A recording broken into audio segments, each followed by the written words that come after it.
আসসালামু আলাইকুম। Hello everyone. আজকে আমরা দেখাবো একটি এলজি মাইক্রো ওভেন। তো এটার প্রবলেম হচ্ছে লাইন দিলে ভিতরে লাইট জ্বলে এবং যদি মিনিট সেট করা হয় স্টার্ট দিলে স্টার্ট হয় না।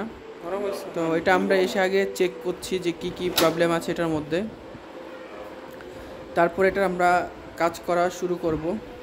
তো সাধারণত মূলত এগুলা সার্কিট থেকেই হয়। তো এটা খুলে দেখলাম যে তেলাপোকায় নষ্ট করে ফেলছে সার্কিট। এর আগেও একবার কাজ করানো হয়েছে, তো দ্বিতীয়বার আমরা এখন কাজ করব।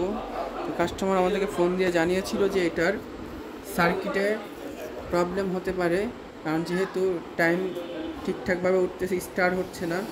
তো ভিতরে লাইটও জ্বলতেছে, প্লেটও ঘুরতেছে অটোমেটিক, মানে লাইন দিলেই সাথে সাথে এগুলা ঘোরা শুরু হয়। তো আমরা এসে চেক করে দেখলাম যে সার্কিটে তেলাপোকা নষ্ট করে ফেলছে। তো এটা আমরা আজকে কাস্টমার বাসায় রিপেয়ার করে দিব। তো এখন রিপেয়ার করা শেষ, তো আমরা চেক করছি। এখন দেখলাম যে ঠিকঠাকভাবে কাজ করতেছে। তো আমরা চেক করব যে নাম্বার কমতেছে, মিনিট দেওয়া হয়েছে 1 মিনিট, না নাম্বার কমে আসছে, আগের মতোই কাজ করতেছে। তো এটা মূলত হচ্ছে এগুলা তেলাপোকা নষ্ট করে ফেলে। তেলাপোকা থেকে ওভেন অবশ্যই দূরে রাখতে হয়, বা কিছুদিন পর পর তেলাপোকার ওষুধ দিতে হবে ওভেনের পাশে, তাহলেই ওভেন থেকে তেলাপোকা থেকে ওভেন ঠিকঠাকভাবে কাজ করবে। এবং তেলাপোকা থেকে ওভেনকে অবশ্যই দূরে রাখতে হবে।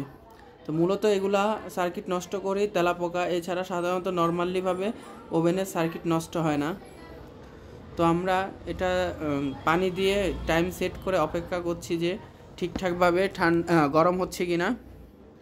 তো ইনশাল্লাহ এটা কাস্টমার বাসায় আমরা ঠিক করে দিয়েছি। যদি কারো কোনো ধরনের ওভেন, যে কোনো ধরনের ওভেনের প্রবলেম হয়, আমাদের স্ক্রিনে দেওয়া নাম্বারে যোগাযোগ করতে পারেন। তো পানি অলরেডি গরম হয়ে গিয়েছে। এবং কারো যদি ওভেন সার্ভিস ইনভার্টার, আমাদের সাথে ইনবক্সে যোগাযোগ